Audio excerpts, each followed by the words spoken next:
will tell you, my daughter has not left her room. She's such a pious child. And here comes a proposal, and she says, no.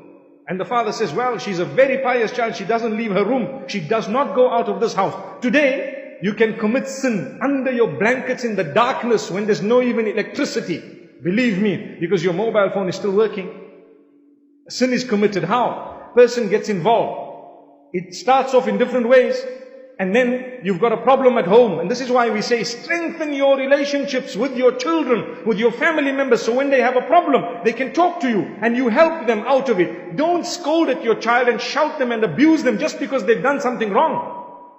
No, help them, because if you abuse them, they will seek comfort over the phone with someone anonymous who's going to be a predator, who's going to actually harm them more than anything else, but they don't know any better. But at that moment of low, for example, when you're feeling low, or you have this low self-esteem, low morale, so to speak, and someone comes and tell you, wow, you're gorgeous. Trust me, they don't believe you're gorgeous. A day will come when they say, I never thought you were gorgeous. I just told it to you to trap you. Allahu Akbar. May Allah not make us from amongst those who fall for this. So, a person can commit a sin from their phone, and you won't know they've allowed themselves to be released to an anonymous person. And this is happening in our homes. May Allah protect us and our offspring.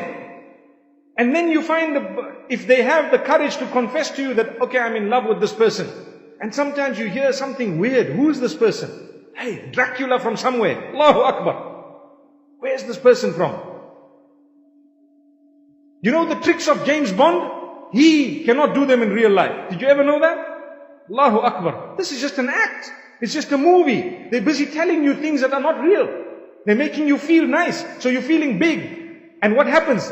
Sometimes, or you know what? When parents are strict, then the people come to us and say, my father's disagreeing. No reason. This man reads his salah. This man is a good Muslim. This man has this. This man, he served the deen and he's such a good man. My father's just rejecting for no reason.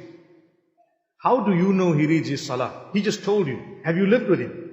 Did you see him getting up for Fajr? Have you seen things? Allahu Akbar. That having been said, I need to address this issue very importantly. My beloved fathers who are seated here, do not be unreasonable when it comes to the marriage of your daughters. Don't.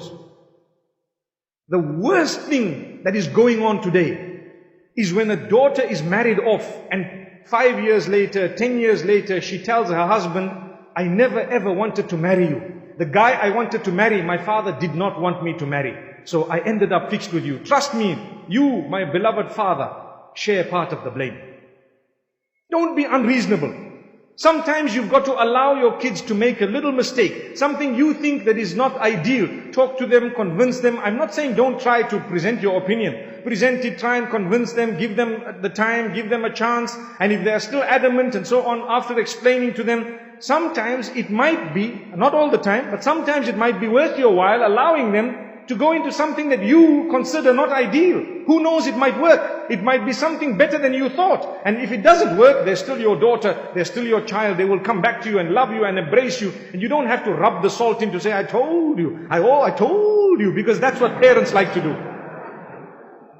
Parents love to do this, I told you business. And nowadays, elder brothers and others also like to do the same thing. I told you. I told you. Anything happens, I told you. So this is why there was a young boy who came to his mum and he says, Mum, you're going to tell me I told you. Mom says, what happened? Well, I'm not telling you.